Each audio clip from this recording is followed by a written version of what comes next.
Les secrets sont simples, parce que la vérité est simple. C'est la plus simple chose au monde. C'est pourquoi nous ne la voyons pas. Il n'y a qu'une chose au monde, et pas deux. Comme les physiciens, les mathématiciens ont commencé de le percevoir, et comme l'enfant qui sourit à la vague le sait bien, sur une grande plage où la même écume semble rouler du fond des temps et rejoindre un grand rythme qui monte d'une vieille mémoire, qui font les jours et les peines dans une unique histoire, si vieille qu'elle est comme une présence inaltérable, si vaste qu'elle accroche même son immensité à l'aile d'une mouette. Et tout est contenu dans une seconde, la totalité des âges et des âmes, dans un simple point qui brille un instant sur la folle écume. Mais ce point-là, nous l'avons perdu, et ce sourire, et cette seconde qui chante. Alors nous avons voulu reconstruire cette unité par une somme. 1 plus 1 plus 1.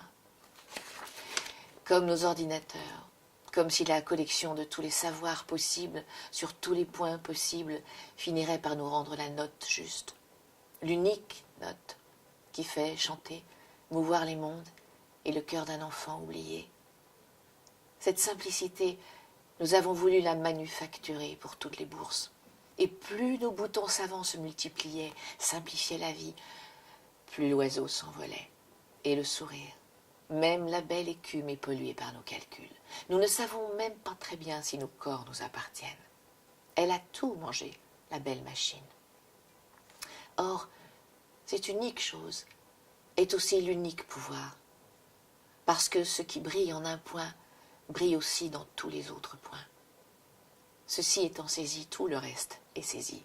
Il n'y a qu'un pouvoir au monde, pas deux. Même un enfant saisit cela très bien. Il est roi, il est invulnérable. Mais l'enfant grandit. Il oublie. Et les hommes ont grandi.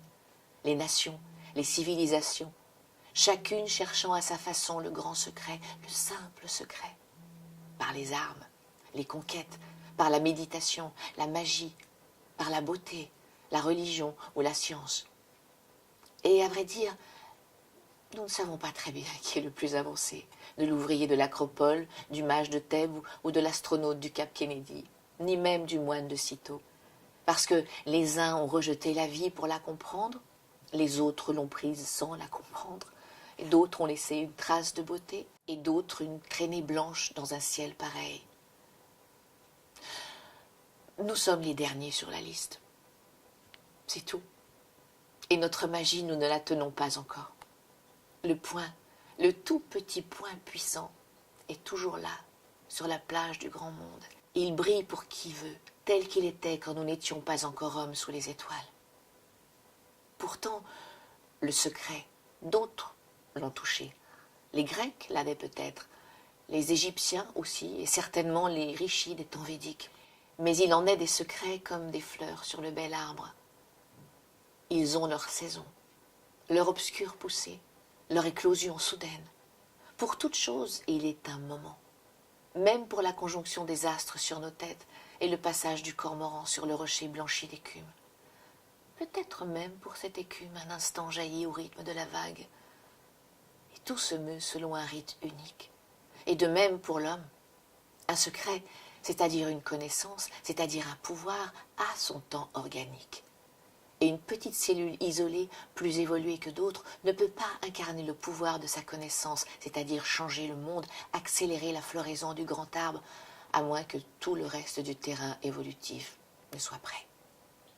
Et le temps est venu. Il est venu.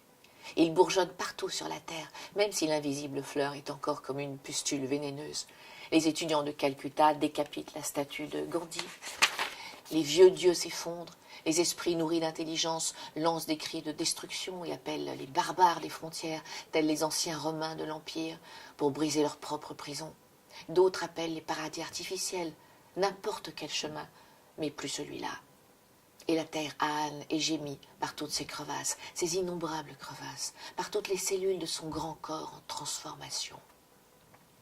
Le soi-disant mal de notre époque est un enfantement déguisé, que nous ne savons pas par quel bout prendre.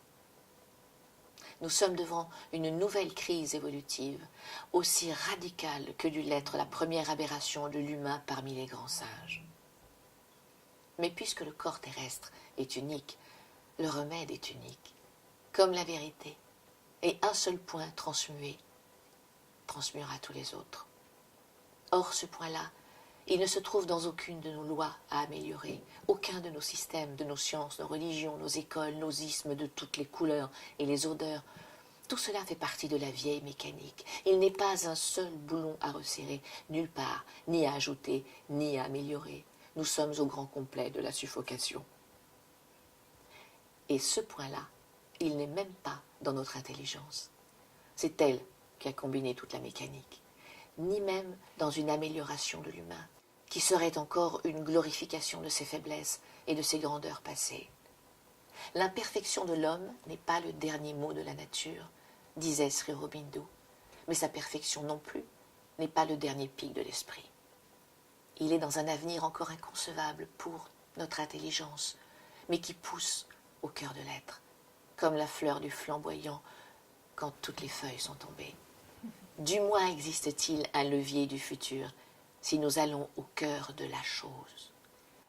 Et quel est-il, ce cœur, s'il n'est pas du tout dans ce que nous croyons beau et bon et bien selon les normes humaines? Un jour, les premiers reptiles sortis des eaux voulurent voler. Les premiers primates sortis de la forêt promenèrent un regard étrange sur la terre. Une même poussée incoercible les faisait regarder un autre état. Et peut-être toute la puissance transformatrice était-elle contenue dans ce simple regard vers l'autre chose, comme si ce regard-là et cet appel-là, ce point d'inconnu qui crie, avaient le pouvoir de déceler les fontaines du futur. Car ce point-là, en vérité, contient tout, peut tout. C'est une étincelle du moi solaire, innombrablement unique, qui brille au cœur des hommes et des choses en chaque point de l'espace, chaque seconde du temps, chaque flocon d'écume, et qui devient inlassablement le toujours plus qu'il a vu dans une fraction d'éclair. L'avenir est à ceux qui se donnent entièrement à l'avenir. Et nous disons qu'il existe un avenir plus merveilleux que tous les paradis électroniques du mental. L'homme n'est pas la fin, pas plus que l'archéoptérix au sommet des reptiles. Où donc peut s'arrêter la grande vague évolutive? Et nous le voyons bien, nous avons l'air d'inventer des machines toujours plus merveilleuses, de reculer sans cesse les limites de l'humain, de progresser même vers Jupiter et Vénus, mais c'est un air seulement, de plus en plus irrespirable. Et nous ne reculons rien. Nous renvoyons au bout du cosmos un petit être pitoyable qui ne sait même pas soigner sa tribu, ni si ses propres caves ne renferment pas un dragon ou un bébé qui pleure. Nous ne progressons pas. Nous gonflons démesurément une énorme baudruche mentale qui pourrait bien nous sauter au nez. Nous n'avons pas amélioré l'homme, nous l'avons seulement colossalisé. Et il ne pouvait pas en être autrement. La faute n'en est pas à quelque déficience de nos vertus ni de notre intellect, car ceux-ci, poussés à l'extrême, ne peuvent faire que des super-saints ou des super-machines, des monstres. Un saint reptile dans son trou ne ferait pas plus un sommet évolutif qu'un saint moine. Ou alors, tirons l'échelle. En vérité, le sommet de l'homme, ou le sommet de quoi que ce soit, n'est pas dans la perfection en degré du genre considéré, mais dans le quelque chose d'autre, qui n'est pas de son genre, et qu'il aspire à devenir. Telle est la loi évolutive. L'homme n'est pas la fin. L'homme est un être de transition, disait il y a longtemps Sri Aurobindo. Il est en marche vers le surhomme, aussi inévitablement que l'ultime brindille de l'ultime branche est contenue dans la graine du manguier. Et notre seule occupation vraie, notre seul problème, la seule question de tous les temps à résoudre, celle qui déchire notre grand vaisseau terrestre par toutes ses membrures douloureuses, est comment opérer le passage. Nietzsche l'a dit aussi. Mais son surhomme était seulement une colossalisation de l'humain. Nous l'avons vu déferler sur l'Europe. Ce n'était pas un progrès évolutif, mais un retour à la vieille barbarie de la brute blonde ou brune de l'égoïsme humain. Nous n'avons pas besoin d'un super-homme, mais de quelque chose d'autre, qui balbutie déjà au cœur de l'homme, et qui est aussi différent de l'homme que les cantates de Bach sont différentes des premiers grognements de Luminia. Et en vérité, les cantates de Bach sont pauvres quand l'oreille intérieure commence à s'ouvrir aux harmonies du futur. C'est cette ouverture, ce passage, que nous voulons étudier à la lumière de ce que nous avons appris de Sri Aurobindo et de celle qui est la continuatrice de son œuvre.